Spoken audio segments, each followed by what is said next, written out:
Ang tanda niyo na, tapos gusto niyo pang mag-aral? Anong masama doon, anak? Kala ko ba naman matutuwa ka? Yun pala, hindi. Ano na lang sasabihin ng mga kaklase ko sa inyo? Wala na akong pakialam sa sasabihin ng ibang tao sa akin. Tay, sa inyo wala, pero sa akin meron. Sa totoo lang, ayoko na po kayong mag-aral kasi matanda na po kayo. Hana, anak.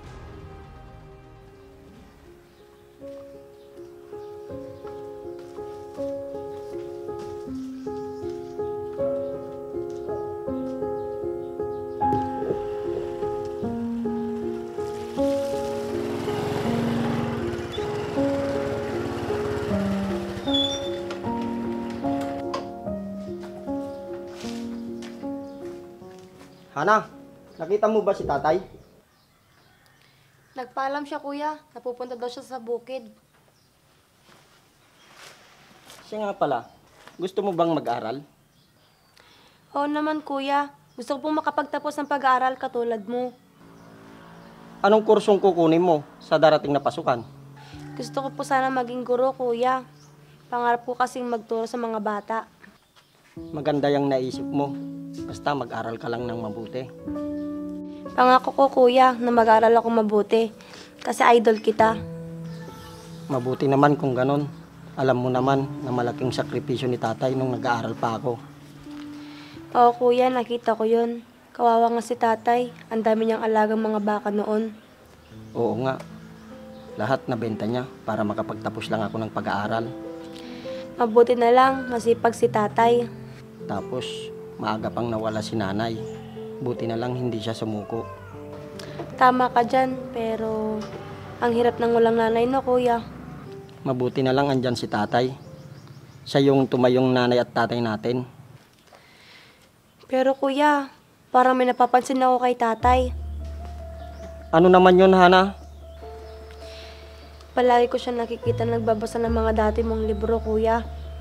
Mabuti naman kung ganon, para malibang siya sa pagbabasa. Parang may gusto siyang sabihin sa akin minsan, kuya. Bakit di niya sabihin sa akin kung ano yon? Baka may nararamdaman na siya. Oh, mukhang may pinag-uusapan kayong magkuya. Kumusta naman yung trabaho mo, Jerry? Ah, yung batay? May pinag-uusapan lang po kami ni Hana. Ayos lang po yung trabaho ko. Mabuti naman kung ganon. Hana, magkain ka na at makakain na tayo. Sige po, tay.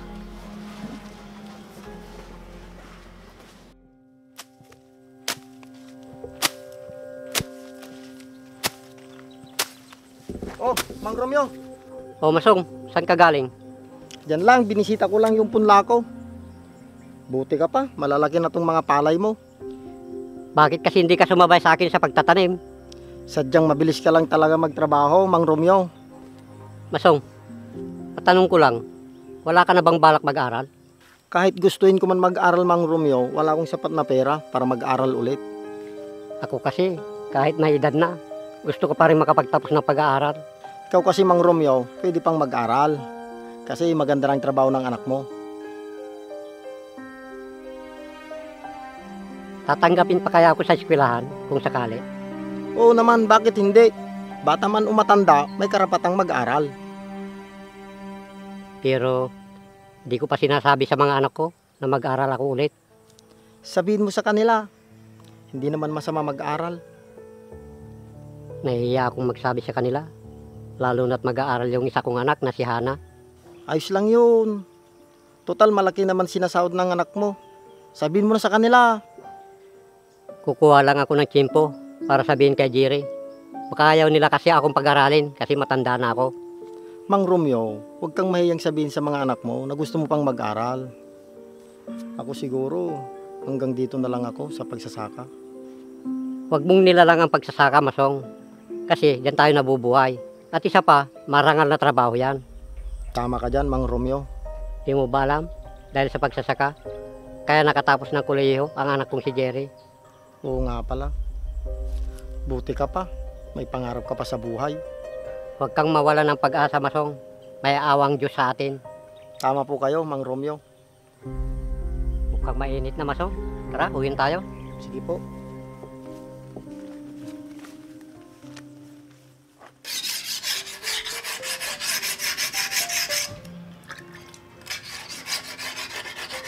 Ito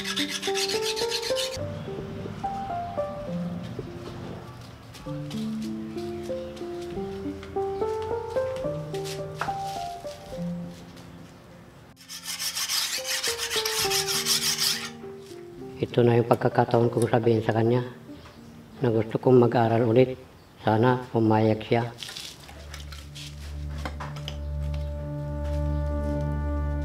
Jerry, anak. Oh, Tay. Maupo po kayo. Bakit, Tay? May gusto sana akong sabihin, anak. Pero huwag kang magagalit, ha. Ano po yun, Tay? Sabihin nyo, baka makatulong po ako sa inyo. Nakakahiya man sabihin, anak. Pero gusto ko sana mag-aral ulit. Totoo, Tay? Gusto nyong mag-aral ulit? Oo, sana, anak. Kung okay lang sa'yo. Oo naman, Tay. Pumapayag po ako. Ipagmamalaki ko po kayo dahil gusto nyo pang mag-aral kahit may edad na kayo. Salamat, anak. Kung ganon, kahit matanda na ako, ay pumapayag ka pa rin. Tay, ako dapat ang magpasalamat sa iyo. Kung hindi dahil sa inyo, hindi ako makakapagtapos ng pag-aaral. Responsibilidad ko bilang ama ang pag-aralin kayo. Pero sa ngayon, Tay, ako naman ang bahala sa inyo ni Hana sa pag-aaral ninyo. Maraming salamat, anak. Huwag kang mag-alala sa bukid. Ako pa rin ang mag-aasikaso doon. Kaya nyo kayang pagsabayin, Tay? Kakayanin, anak, para sa kinabukasan natin. Sige, Tay.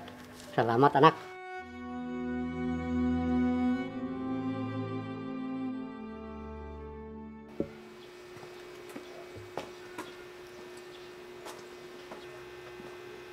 Hana, papasok na ako.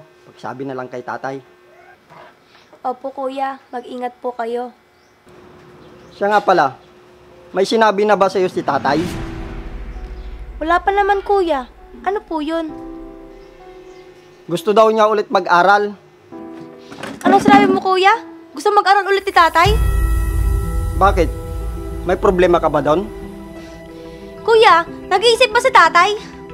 Ang tanda na niya para mag-aral ulit. Hana, gusto rin naman ni tatay na makapagtapos ng pag-aaral. Kuya, matanda na siya. Ano lang sasabihin ng ibang tao na mag-ama sa isang school? Eh anong masama doon? Hindi mo ba siya pinagmamalaki? Kahit matanda na si tatay, gusto pa rin niyang makapagtapos. Basta kuya, nahihiya ako. Kakausapin ko siya. Hana!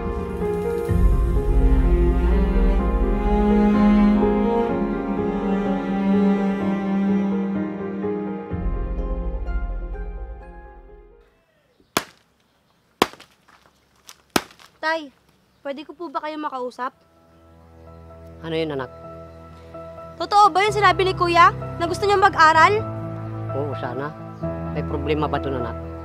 Meron, tay. Hindi ba kayo nag-iisip? Ang tanda niyo na, tapos gusto niyo pang mag-aral? Anong masama doon, anak? Kala ko ba naman matutuwa ka? Yun pala, hindi. Ano na lang sasabihin ng mga kaklase ko sa inyo? Wala na akong pakialam sa sasabihin ng ibang tao sa akin. Tay, sa inyo wala, pero sa akin meron. Sa totoo lang, ayoko na po kayong mag-aral kasi matanda na po kayo. Hana, anak.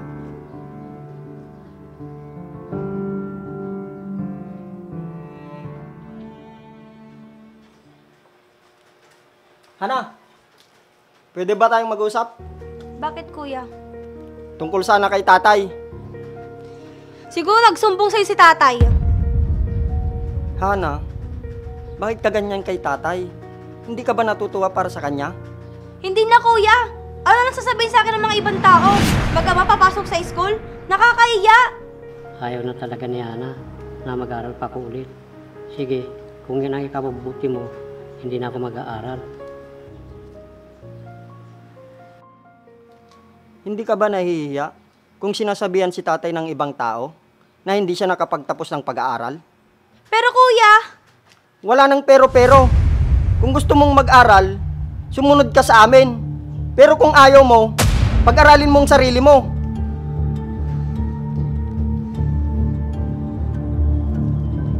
kuya, pasensya na po kayo.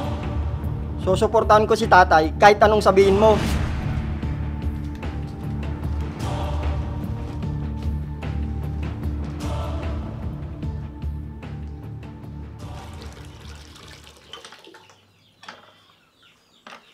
Tay, pasensya na po kayo sa mga nasabi ko nung isang araw. Anak, ayos lang yun. Napag-isip-isip ko din na tama ka.